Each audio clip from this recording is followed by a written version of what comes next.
நம்ம தான் பெரிய ஆளு, நம்மளுக்கு கீழதான் எல்லாரும் அப்படின்னு சும்மா கூட யாரையும் நினைச்சிடாங்கடா. அப்படித்தான்டா நினைச்சாங்க. நாங்க தான் பெரிய டீம், எங்களுக்கு கீழதான் ஆஸ்திரேலியா, அது கீழதான்டா தம்பி ஆப்கானிஸ்தான் நீங்க அப்படின்னாங்க. 350 ரன் அடிச்சாங்க, அது ஆஸ்திரேலியா அசால்ட்டா அடிச்சுட்டாங்க.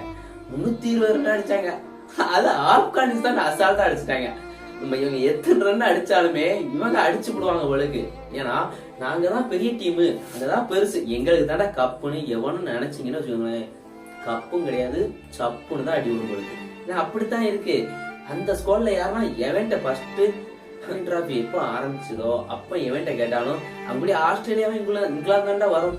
அதுல ஆஸ்திரேலியா டஃப்பான டீமா இருக்கும், இங்கிலாந்து டஃப்பான டீமா இருக்கும்னு தான் சொல்லிருப்பாங்க. ஆனா இப்போ கேட்டான்னு வச்சுக்கேன், எவனுமே இங்கிலாந்து பேர கூட சொல்ல கூட நினைச்சு கூட பார்க்க மாட்டான். அப்படிதான் நடத்திக்கிட்டு இருக்காங்க. ஆனா அவங்க நல்லா தான் விளையாடுறாங்க. நல்லா லக்கு இல்லையாப்பா, அவன்கிட்ட லக்கே இல்ல.